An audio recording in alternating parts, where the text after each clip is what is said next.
I was like, Jesus, if you really know me, if my name is written in your palm, you have to call out my name. Life for me is before Christ. Somewhere where I was lost, I was lonely, I didn't know what to expect, I had no relationship with God. And life after Christ is like a love story. Spend my time in prayer, learn a little more about Him, share His love with the people around me, and life in reality is total, complete, because Jesus is my Savior.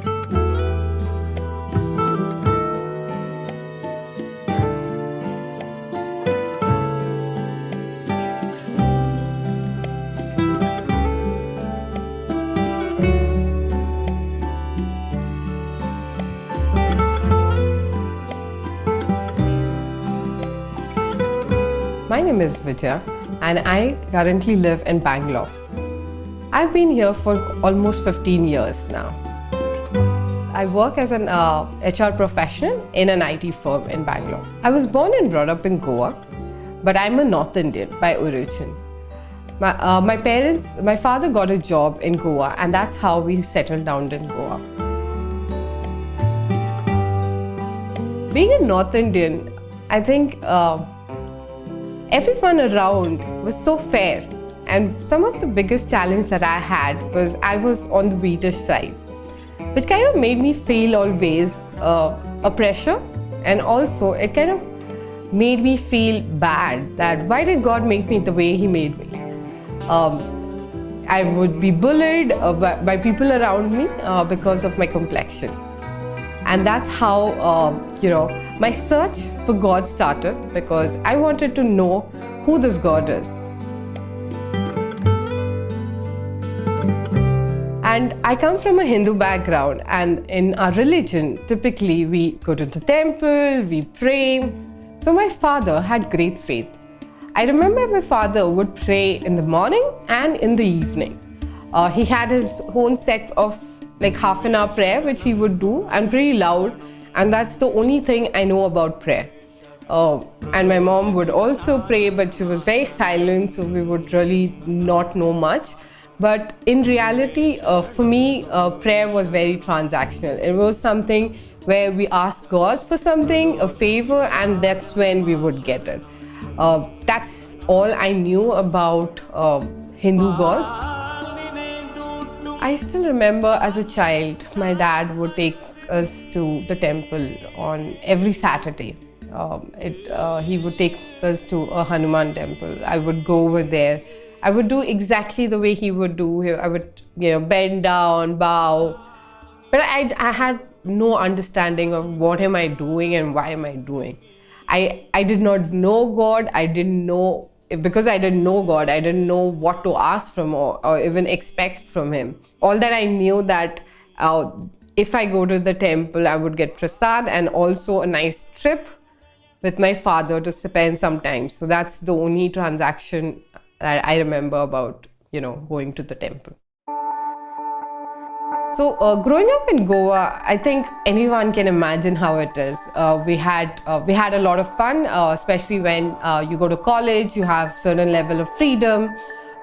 You have friends. So I wasn't like a party animal. That was not me. But what I do want to confess is I think alcohol in Goa is very cheap, and that's why I always resorted to that. I would have that, and I would assume that if I have any pain, it would go away, which is not the reality, because alcohol really doesn't do that. It was far away from reality because you had beaches, you had alcohol, and you had good friends. So I would just have a lot of fun, but definitely not the right way to live, maybe. I came to Bangalore to do my MBA, and all my friends were Hindu, except one of my friend who was in faith, believing in Jesus Christ. So, our friendship was also, we used to attend classes and have fun over the weekend, but nothing close to knowing about God. I got the job. When I got the job, I was very happy, and I think life at that minute felt complete.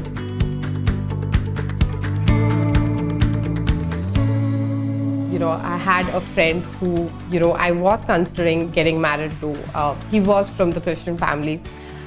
We spoke to our parents. Both our parents, as expected, were not in agreement for that.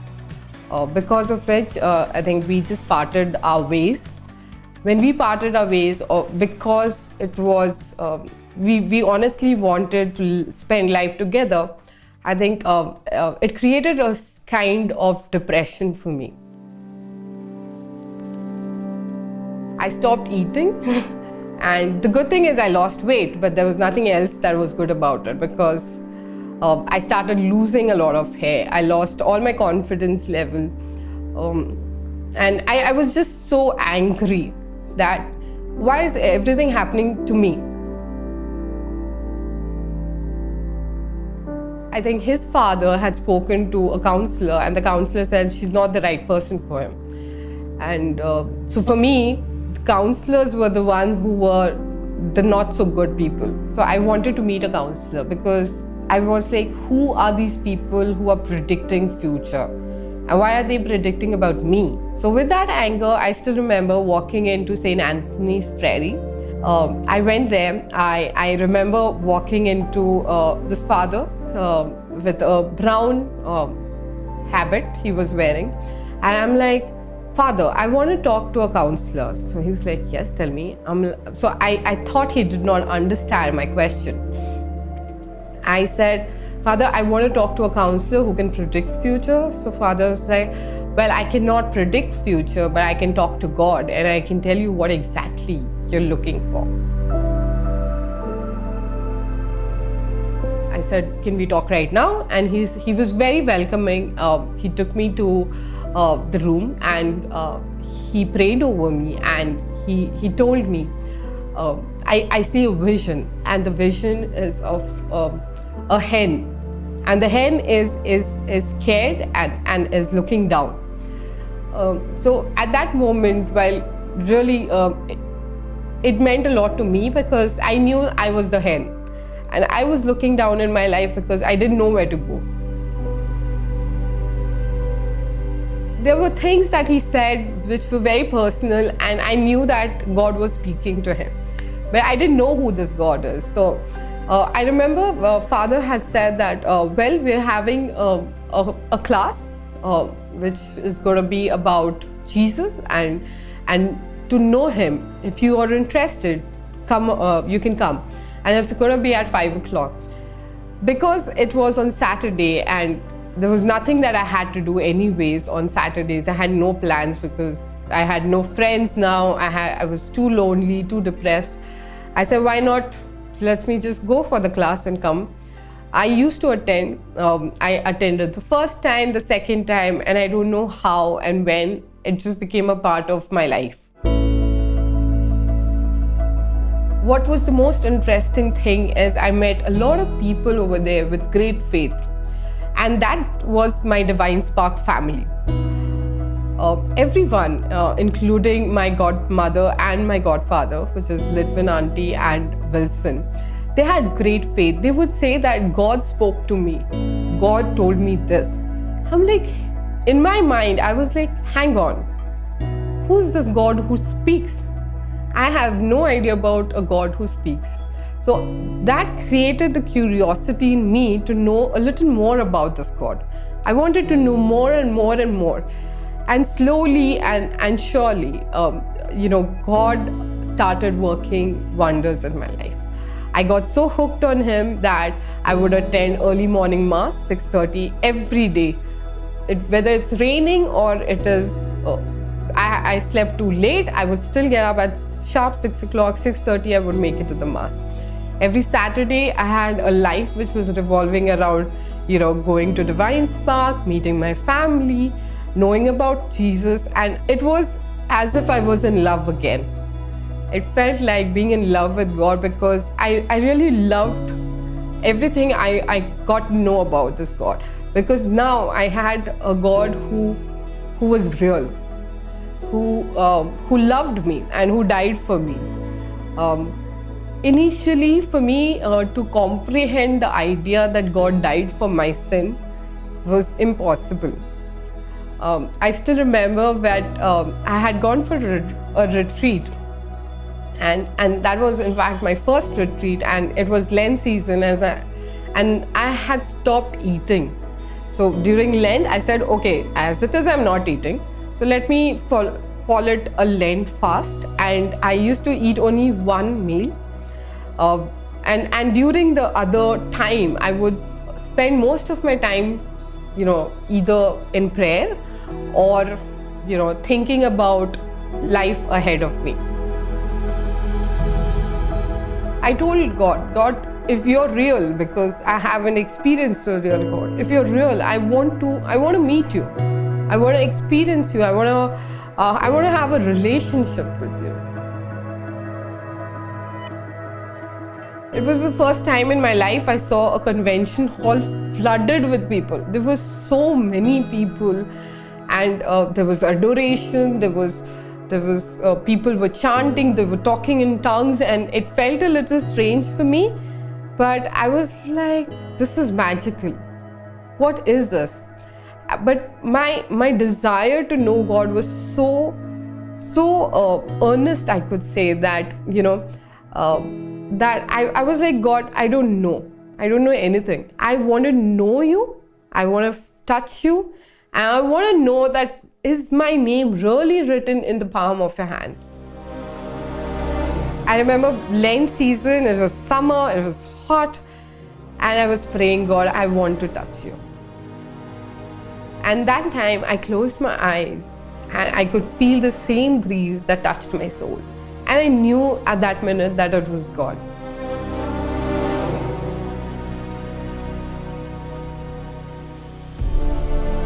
But for my brain, which was very logical, because my dad was a scientist, and being scientist, I think some genes come over to me. I try to find logic in everything.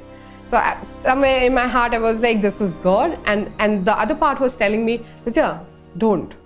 Maybe it's just some breeze that has come. So I became a little more greedy with my Lord. And I said, God, now that you've touched me, I want to smell you. I want to know how it is to smell you, you being around. And I remember closing my eyes and the whole worship adoration going on. And the preacher said that Jesus is walking. You can smell the sweet fragrance. And can you smell it? And I was like, yes, I can. And I was like, again, the logical Vijaya in me said, maybe someone just sprayed some perfume and you don't want to believe it. Vijaya, what's wrong with you? Grow up. But I became even more greedy and even more stubborn, because that was a personality that I had. I was very stubborn in the way I was seeking things. So I said, God, if it is you, I want to see you. I want to see what it is to, see a living God. I closed my eyes and I could clearly see a cross being formed. And I could not believe, because for the first time in my life, I could see something. When you close your eyes, perhaps you can see nothing. You only see darkness. And here I had a beautiful vision of a cross, which made me believe that Jesus is the cross. And Jesus died on the cross for me and for my sin. I was still very greedy. I was like, Jesus, if you really know me, if my name is written in your palm, you have to call out my name. The day ended, the preacher did not call out my name. I was very heartbroken, because I thought maybe, Vijaya, you're expecting way too much. I went for the next day of the convention, and I was again earnestly praying. It was about 3:30 and the adoration was about to end in another 5-10 minutes. And I had almost given up hopes because I'm sure the father had, or the counselor who was there, the preacher was basically, he's called out so many names, I thought maybe he's done for the day. And then he said Vijaya. I was like, did he just say Vijaya?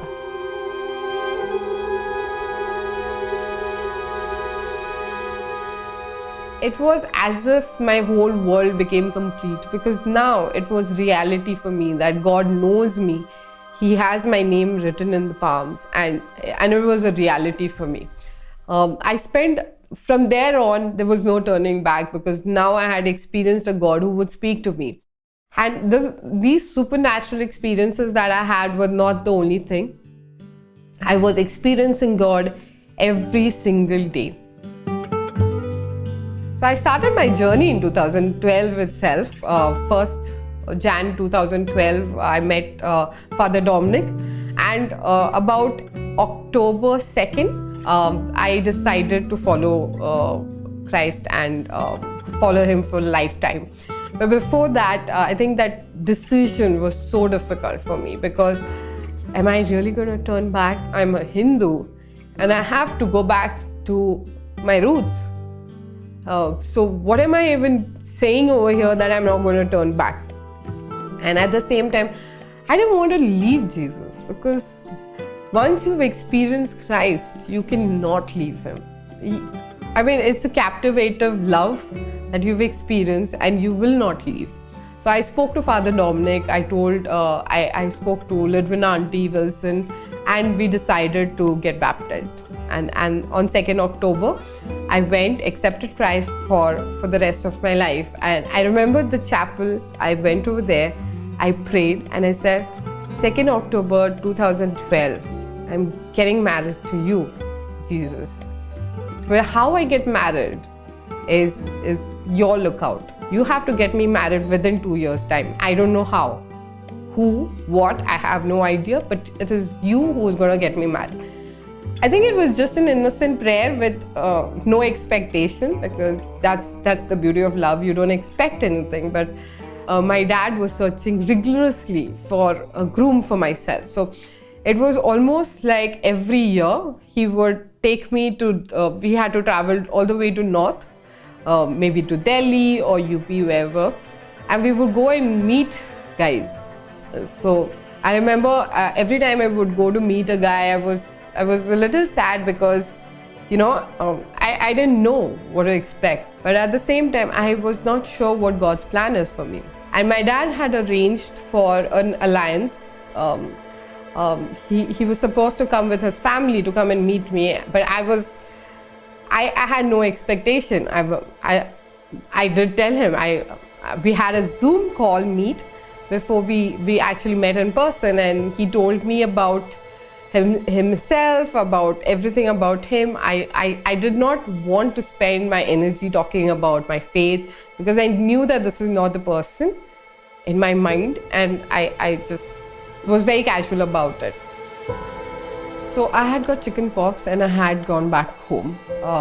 That's where Akhil had come with his family to meet us. At first, I was not convinced, but slowly, as I got to know him a little more, I said, God, if this is the person that you have chosen for me, show me a sign. I need a sign from you, and that's when I would believe. But at the same time, I knew that I had to tell him the truth. So I remember walking on the beach and I told him that, you know what, I go to the church most of the Sundays, Saturdays and Sundays. I'm typically in the church, I believe Christ. And he was perfectly fine. And I was like, I being an HR, I always thought it was a communication gap, and he did not understand what I meant. So I tried to tell him further that, hey, you know what, my life revolves around Christ, and he was completely fine. So I was still not convinced that, is he the person, can he be the person that God has said? So I asked for a sign, and the next morning I saw, just the thing that I told God to do, Akhil had done the exact same thing. And I knew that was a clear sign from God that, I have chosen him for you. You can go and get married to him. So I said yes to the engagement. We got engaged. The entire family was happy. He went back to Chennai. I went back to Bangalore. In my mind, because of my complexion and my chicken pox, which was like all over my face, I thought there's something wrong. How can a guy, accept you just the way you are? Because here you are with your wheatish complexion, he being a North Indian and all full of chicken pox, and he still said yes. I didn't want to think too much about it because God had told me that he's the person you have to get married. As we started knowing each other, I realized that God really chose him for me. And it was 2nd October 2014 that we, in the same chapel, we got married. Now, it was more like as if I was in a love relationship with God, with Jesus. I would go for mass, I would talk to people. My journey and my hunger for Christ grew and grew. For me, every day is a new day. Every day I want to go to the church, spend my time in prayer, learn a little more about him, share his love with the people around me. And life in reality is total, complete, because Jesus is my Savior.